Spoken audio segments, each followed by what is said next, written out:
Hi guys, welcome to Cricket Venkatesh. Leads టెస్ట్లో India day 1 రోజు బ్రహ్మాండంగా స్టార్ట్ చేసింది. పర్ఫెక్ట్ డే అనుకున్నాం మనం. కానీ డే 2 రోజున పట్టు సడలించడం ఏంటంటే largely it became England's day. England చాలా బాగా రికవర్ అయింది. అండ్ ఆట ముగిసే టైంకి ఇంగ్లాండ్ 209 ఫర్ 3 ఇంకా 262 రన్స్ వెనకబడి ఉన్నారు ఫస్ట్ ఇన్నింగ్స్లో. బట్ చాలా బాగా రికవర్ అయ్యారు. దానికి కారణం ఏంటంటే మన బ్యాట్స్మెన్ షార్ట్ సెలెక్షన్ సరిగ్గా లేదు, నెంబర్ 1. నెంబర్ 2, మన ఫీల్డర్స్ చాలా చాలా డిసప్పాయింటింగ్. జనరల్గా మన టీం ఆన్ ద ఫీల్డ్ కొంచెం లాక్సిటీ, కొంచెం నిర్లక్ష్యం అని అనడం లేదు, అలసత్వంలా కనిపించింది. గ్రౌండ్ ఫీల్డింగ్, క్యాచ్లే కాదు, గ్రౌండ్ ఫీల్డింగ్ కూడా. మూడోది ఏంటంటే బుమ్రా తప్ప మిగతా బౌలింగ్ చాలా చాలా డిసప్పాయింట్ చేసింది. సిరాజ్ కొంతవరకు డెఫినెట్గా పర్వాలేదు. సిరాజ్ చాలా మంచి ట్రై చేసి ఫస్ట్ స్పెల్ సరిగ్గా వేయలేదు, తర్వాత సెకండ్ స్పెల్, థర్డ్ స్పెల్ బాగా వేసాడు. బట్ జనరల్లీ బుమ్రా ఒక్కడే మనకి ఒక ఆయుధంలా కనిపించాడు as a bowler. And no balls కూడా మన ఇబ్బంది పెట్టాయి. Case of missed opportunities. Bumrah బౌలింగ్లో 3 క్యాచ్లు డ్రాప్ అయినాయి. ఎంత ఈజీ క్యాచ్లు ఏం కాదు అవి, డిఫికల్ట్ అంటే టఫ్ ఛాన్సెస్. అండ్ ఇంకొక వికెట్ కూడా దొరికేది మనకి బుమ్రా బౌలింగ్లో. బుమ్రా స్వయంకృత అపరాధం, నో బాల్ అది. ఆ ఓవర్లో 2 నో బాల్స్ వేసాడు, 3 no ball. Last over of the day dramatic వేలో ఫినిష్ అయింది. లేకపోతే హ్యారీ బ్రూక్ లాంటి ఒక డేంజరస్ ప్లేయర్ని చివరిలో అవుట్ చేసి ఉంటే ఇండియా చాలా హ్యాపీగా వెళ్ళి ఉండేవారు. అప్పటికే జో రూట్ వికెట్ చివరిలో దొరికింది బుమ్రాకి, అది హ్యాపీ. నేను అంతమంది గంట ముందు ట్వీట్ చేశాను. సో ఈ డే అంతా largely belongs to India. But still Joe Root wicket కనుక బిఫోర్ క్లోజ్ ఆఫ్ ప్లే దక్కితే మనకి చాలా హ్యాపీగా ఉంటుందని చెప్పి ఇండియా సాటిస్ఫాక్టరీగా ఉంటుంది. సాటిస్ఫాక్టరీగా ఉంది. ఇప్పటికీ కూడా India can get a good amount of lead. ఎందుకంటే బ్రూక్, స్టోక్స్ లాంటి ప్లేయర్స్, జేమ్స్ స్మిత్ కూడా బాగానే బ్యాటింగ్ చేస్తాడు. బట్ స్టిల్ బుమ్రా థ్రెట్ ఏంటంటే బుమ్రా వచ్చిన ప్రతి స్పెల్లో వికెట్ వచ్చేలా కనిపించింది. ఆ వికెట్ వచ్చింది కూడా. బుమ్రా బౌలింగ్ చేసిన ప్రతిసారి మనకి వికెట్ వచ్చేలా ఉంది. ఆల్మోస్ట్ ప్రతి బాల్కి వికెట్ వచ్చేలా కూడా కనిపించింది. Bumrah it's next level. He's at a different plane altogether మిగతా బౌలర్స్లో. అంటే ఆన్ బోత్ సైడ్స్ ప్రాబ్లీ వరల్డ్లో అతను ఇప్పుడు ఎందుకు నెంబర్ 1 బౌలర్గా ఉన్నాడు అనేది మరొకసారి బుమ్రా ప్రూవ్ చేశాడు. బట్ ఓవరాల్గా ఇండియాకి డిసప్పాయింటింగ్ ఆఫ్టర్ ఫస్ట్ డే. తర్వాత నేను ఎప్పుడో పద్యం చెప్తాను కదా, పట్టినేని బిగించి పట్టాలి. ఏమైందంటే ఈరోజు డే చాలా బాగా స్టార్ట్ చేశారు. Ball was still new, but it was not doing much. Both Rishabh Pant and captain Gill were very very comfortable. ఇద్దరు కూడా చాలా కంఫర్టబుల్గా వాళ్ళు నిన్న where they left last evening అదే కంటిన్యూ చేశారు. చాలా చక్కగా కంటిన్యూ చేస్తారు. చాలా హ్యాపీగా స్కోర్ ముందుకెళ్తూ వచ్చింది, ఎలాంటి ఇబ్బంది లేదు. రిషబ్ పంత్ తన సెంచరీ పూర్తి చేసుకున్నాడు, 7th 100 అతనికి ఇన్ టెస్ట్ మ్యాచెస్. ధోనికి 6 100s వచ్చాయి, రిషబ్ పంత్కి 7 100s. ఫినామినల్ రికార్డ్ అతను, phenomenal record as a test player. Is a different beast altogether in test matches. మిగతా వైట్ బాల్ క్రికెట్లో, ఐపీఎల్ అన్నింటిలో వదిలేండి, టెస్ట్ మ్యాచ్లో మాత్రం Rishabh Pant is one of our best. దాంట్లో ఎలాంటి సందేహం లేదు. ధోనికి వచ్చిన 6 100s కూడా సబ్ కాంటినెంట్ దాటి రాలేదు. 5 ఇండియాలో వచ్చి, 1 పాకిస్తాన్లో వచ్చింది. కానీ రిషబ్ పంత్ 100sలో ఐ థింక్ 2 తప్ప 5 బయట వచ్చిన. ఇంగ్లాండ్లో ఇది 3 100. ఇంగ్లాండ్లో చాలా టఫ్ అనుకుంటుంది. ఇంగ్లాండ్లో అతను 3 100s చేశాడు, టెస్ట్ 100s. ఆస్ట్రేలియాలో 1 చేశాడు, సౌత్ ఆఫ్రికాలో 1 చేశాడు. సో ఈ సెనా కంట్రీస్ అని మనం అంటామే, అలాంటి ప్రతి చోట ఈజ్ మేకింగ్ రన్స్. మామూలుగా రిషబ్ పంత్ ఏదో అనార్థడాక్స్గా ఆడతాడు, బ్యాట్ ఊపుతాడు అనుకుంటాం కదా. He has got solid defence. Observe చేయండి, చాలా చిన్న బ్యాక్ లిఫ్ట్ ఉంటుంది, సాలిడ్గా డిఫెండ్ చేస్తాడు. He has got very good defence also. Defence technique కూడా చాలా బాగుంటుంది. అండ్ మరొకసారి చాలా కూల్గా వెళ్ళాడు. అతను ఏంటంటే 6 6లు కొట్టాడు. 6 6లు కొట్టడం అంటే అది ఆషామాషి విషయంగా టెస్ట్ ఇన్నింగ్స్లో 6th సెంచరీ కంప్లీట్ చేశాడు. అదే ఓవర్లో ఇంకో 6 కొట్టాడు. సో అతను సెంచరీ చేసిన తర్వాత అతను ఇప్పుడు కొత్త ఒక రొటీన్ మొదలుపెట్టాడు కదా, ఒక పిల్లి మొగ్గ వేయడం, సొమసాల్ట్ చేసి సెంచరీ కొట్టిన తర్వాత ఆగండి అని చెప్పి గ్లవ్స్ తీసేసి, హెల్మెట్ తీసేసి, పిల్లి మొగ్గ వేసి తర్వాత తన పార్ట్నర్ దగ్గరికి వెళ్ళి అతన్ని హగ్ చేసుకోవడం, ఇది అతని రొటీన్ ఐపీఎల్లో కూడా చూసాం మనం. అది కోచెస్ ఎంతవరకు ఒప్పుకుంటారో నాకు తెలియదు. అలాగా in case he pulls a muscle doing that, what will be the situation, is keeper also. But still ఈ రిషబ్ పంత్ థింగ్స్ అంతే కదా. కానీ అతను ఆడిన 100, అతని ఇది కాన్ఫిడెన్స్ అండ్ ది అన్ఆర్థడాక్సీ, బౌలర్స్ మీద అటాక్ చేయడం, సడన్గా ఉన్నటువంటి ఒక ముందుకెళ్ళి ఒక బౌలర్ తల మించి ఒక షాట్ కొడతాడు. అతను ఈజ్ అన్ప్రెడిక్టబుల్. సో బౌలర్స్ అతనికి ఎలా బౌలింగ్ చేయాలో, ఫీల్డ్ ఎలా పెట్టాలో అర్థం కాని పరిస్థితి ఉంటుంది అన్నమాట. సో ఆ రకంగా బౌలర్స్ సర్ప్రైజ్ చేస్తూ టెస్ట్ మ్యాచ్లో ఈజ్ ఎంజాయింగ్ గ్రేట్ సక్సెస్. అలాగే శుభ్మన్ గిల్ కూడా నిన్న ఎక్కడైతే ఆపాడో అదే కంటిన్యూ చేస్తూ ఇచ్చాడు. బట్ స్కోర్ 430 దగ్గర ఉన్నప్పుడు ఇంకా రిలాక్స్ అయినట్టున్నాడు శుభ్మన్ గిల్.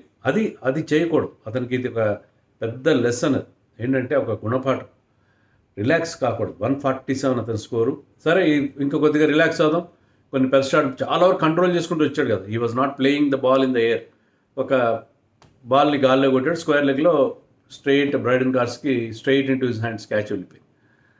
సో అక్కడ అది అన్నెసెసరీ షాట్. సో అంత పేషెంట్గా ఆడిన ప్లేయర్ ఒక కొంచెం అప్పుడప్పుడు కొంచెం lapse of concentration, whatever, rush of blood, whatever, క్యాప్టెన్గా అలా చేయకూడదు. దానివల్ల ఏమైందంటే 430 ఫర్ 3 నుంచి మనం 471 ఆల్ అవుట్ అయ్యాం. So 7 wickets fell in the space of 41 runs. 41 runs తేడాలో కొలాప్స్. అది పెద్ద కుప్ప కోల్పోవడం, అంతకంటే ఏంటి, భయంకరంగా కుప్ప కోల్పోయారు. తర్వాత రిషబ్ పంత్ ఒకటి ఆడు, good ball. George Tongue first day మాత్రం బాగా బౌల్. ఈరోజు హీ మేడ్ అమెండ్స్. అతను రౌండ్ ద వికెట్ వచ్చి he angle it across the right into the right hand, left hand.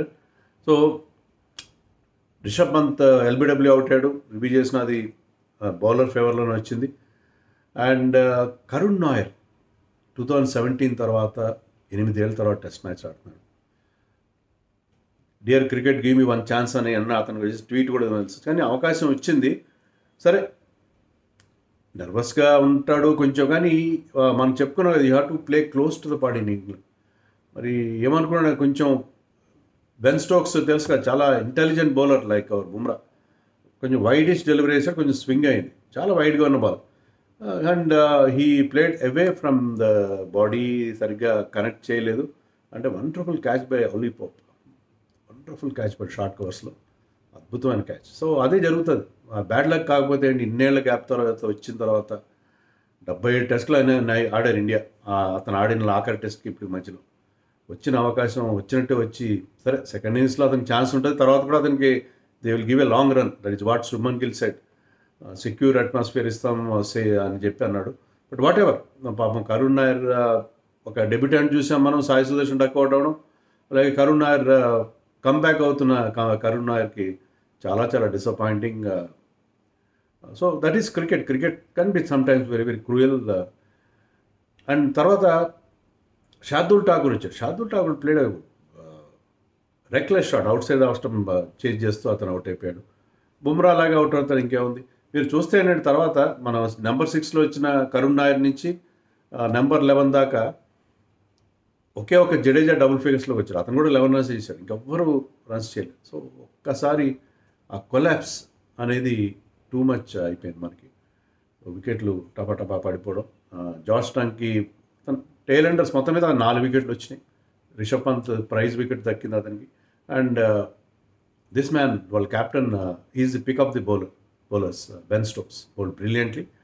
So అతను regular bowler, specialist bowlers fail అయినా కూడా అతను ఎక్కువగా బౌలింగ్ చేయడు. బుమ్రాలాగా అతనికి ఇంజరీస్ కేర్ ఉంటుంది.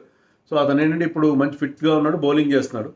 బౌలింగ్ చేస్తూ ఈ మేడ్ ఇట్ కౌంట్. 4 వికెట్స్ ఇచ్చాడు. సో అతనికి 4, జార్జ్ టంగ్కి 4 వచ్చాయి. So India innings folded up at 471.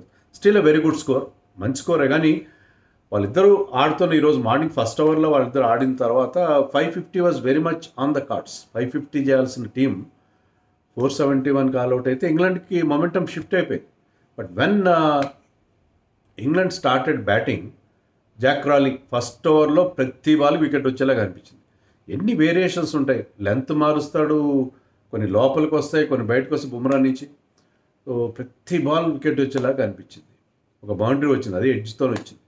తర్వాత fifth ball sixth ball of the ఓవర్కి అది ఆడి తీరాలి, లోపలికి వచ్చింది బాల్, వచ్చింది అండ్ ఎడ్జ్ అయింది. And very good catch by Karun Nair 2 క్యాచ్లు పెట్టాడు, 2 కూడా రివర్స్ కప్లోనే పెట్టాడు. అతని స్టైల్ బాగుంది. ఫస్ట్ స్లిప్లో అతనికి ఇచ్చారు. He is very good in first slip.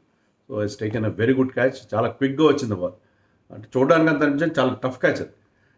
So first ఓవర్లోనే బుమ్రా మనకు ఆ బ్రేక్ త్రూ ఇచ్చాడు. సో బుమ్రా లాంటి బౌలర్ మీ టీంలో ఉంటే ఎలాంటి ఇంపాక్ట్ ఉంటుందనేది అతను మరొకసారి ప్రూవ్ చేశాడు. బట్ అదర్ ఎండ్లో సిరాజ్ ఫస్ట్ స్పెల్లో తేలిపాడు, చాలా ఎక్కువ రన్స్ ఇచ్చేసాడు. ప్రసిద్ధ్ కృష్ణ రన్స్ ఇచ్చేసాడు. సో ఇంగ్లాండ్ ఒక బ్రహ్మాండమైన పార్ట్నర్షిప్, ఒక సెంచరీ పార్ట్నర్షిప్ వచ్చింది between Ali Pope and opener Ben Duckett. ఇద్దరు కూడా వాళ్ళు బ్యాస్ బాల్ కదా, చాలా క్విక్గా రన్స్ చేస్తారు. Prasidh Krishna went for runs, lot of runs, Siraj went for runs. ఈ ముగ్గురు బౌలర్స్ని రొటేట్ చేస్తూ బుమ్రా ఉన్నంతసేపు మనకు బాగానే ఉంది. బుమ్రా బౌలింగ్లో 2 క్యాచ్లు డ్రాప్ అయ్యాయి. ఫస్ట్ది అది 2 బెన్ డకెట్వే, ఫస్ట్ది యశస్వి జైస్వాల్ డ్రాప్ చేశాడు గల్లీలో. టఫ్ వన్, అంత ఈజీ కాదు, చాలా లోగా కూడా వచ్చింది.